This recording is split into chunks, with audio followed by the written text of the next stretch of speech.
Hello, my name is Bianca and welcome to another video on my YouTube channel. Let me start doing my makeup and I'll tell you exactly what we're doing today. I don't really like to depend on people to ensure my emotional support for me because I want to be able to do that myself, But sometimes part of doing that myself is finding things that make me happy and sticking to those so I can get through hard times. Ever since I started having this need of comfort, I've been finding that in different fandoms and in different parts of the internet. So let me take you through all of the fandoms that I've been a part of.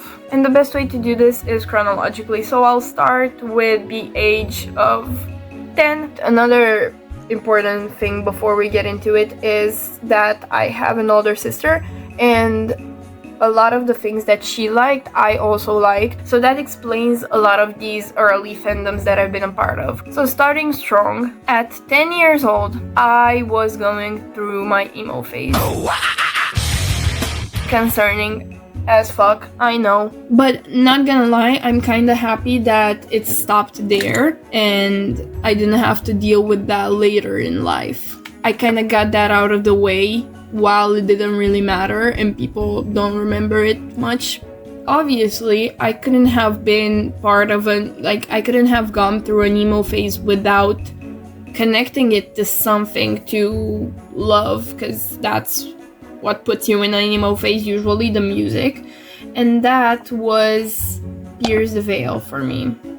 If you know this band, what's a 10-year-old doing listening to that? I wonder though what my parents were thinking, when I was listening to that shit.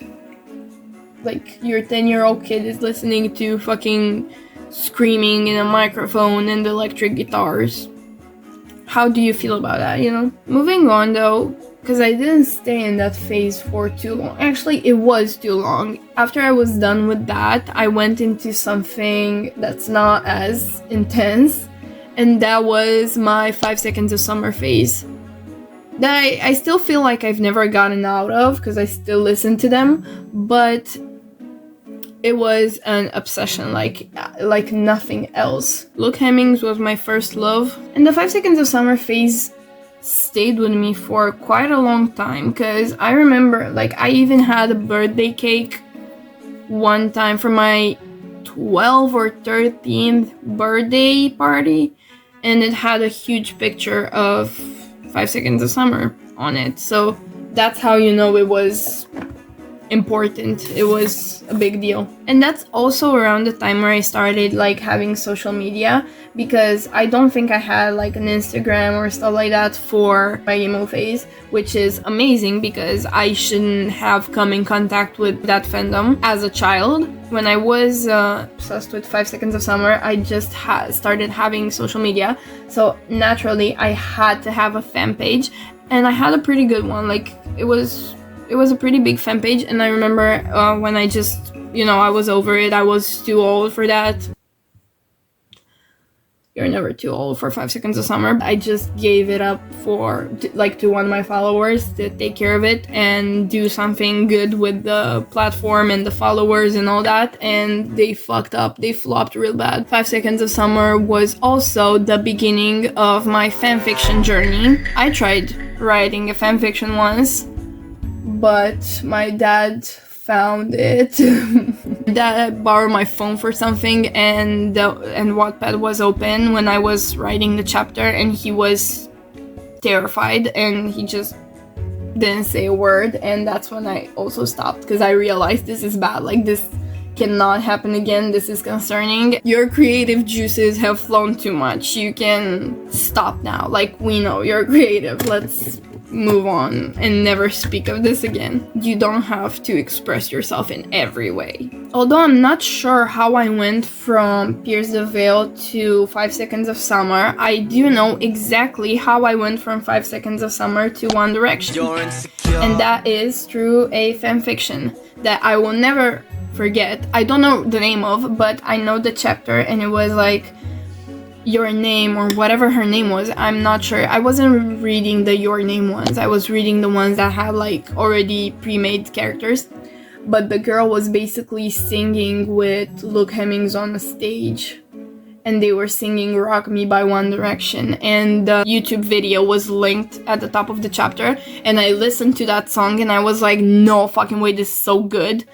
And that's when I started listening to One Direction, and One Direction was actually the first fandom that I became a part of myself, and not through my sister, but through fanfiction. My favorite was Louis in the band. Once One Direction like stopped being a thing and they went solo, Louis stopped like creating music, or like he was the last of them to come out with music of his own. But my favorite was Harry after the hiatus. To this day, he still kind of is, hence the wall behind me. And then Louis started coming out with music. I actually went to a Louis Tomlinson concert because he came to Romania. He is probably the only not probably, 100%, he is the only artist that I like that came to my country. I don't know, it's kind of shocking. Like lately, a lot of international artists started coming to Romania, which is crazy to me because growing up, I knew that that was like my number one upsetting reason to be upset, like because none of the artists that I liked were coming to my country, and now a lot of people are coming to Romania. Like Nicki Minaj is supposed to come here, like bitch, sign me the fuck up. Ice Spice is coming here, the fuck. The One Direction phase lasted probably the longest for me, and the 5 Seconds of Summer phase, because they were kind of hand in hand. Like when I started listening to One Direction, it's not like I stopped listening to 5 Seconds of Summer, I kept listening to them, but One Direction became my main thing. After One Direction went their separate ways, things settled down for me emotionally. I think that's when I started watching Emma Chamberlain, and then I started watching the Dolan Twins and that group, you know, the Sister Squad with James Charles. Hi, sisters! I had to be part of the Harry Potter fandom at some point, like all the weird kids do. Robert Pattinson phase. God. Like, I even have this in my room. A friend got it for me, and it has a lot of pictures of him. Let me show you, because it's actually pretty good. Like, I really enjoy this. Look how fucking cool this is. This one's my favorite. This one, oh my god. And it's not even just like for Robert Pattinson, it could be anyone and I'd be gagged. And basically for like a long ass time, I just watched every Robert Pattinson movie that there was. And then he got like married or engaged or something, and I was upset, as if. And I think that's when I went back to Harry Styles, honestly, because the thing about Harry Styles, he's been my lifeline. Whenever I was around toxic people, whenever I was feeling like my friends were taking me for granted or not, like my ex-friends were taking me for granted or treating me poorly or whatever, I would just think, like, take a moment and think Harry Styles would never treat me like this, and that's all it took to let them go. And this is exactly the support system that I was talking about. And now I think we're clicking into the fandoms that I am still part of, because as I grew up, I started kind of like finding my style and my vibe and what I like, and it stopped like changing so much. And so the things that I like right now, I have liked for a while, and that would be Doja Cat. I feel like I'm not in a fandom anymore with the things that I enjoy, and I enjoy them for myself, because I have sadly been bullied about that in the past. But that's not really the reason. I feel like I find it more personal, liking something for yourself. And I like having things that I know are just mine and that I share with myself. At the end of a long day or something like that, I can just go home and click into that, whether that's a song or a creator or whatever. That's a quick cut crease for you. I haven't read a fanfiction in so long, and I honestly miss it. But I'm not part of a fandom right now, it doesn't hit the same if you read a fanfiction about someone who you're not obsessed with.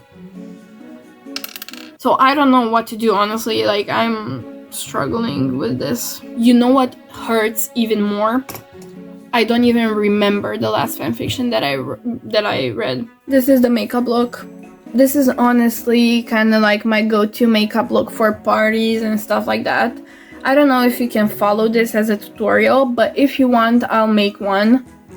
I honestly feel like this look is good for anyone. Like, it's very nice.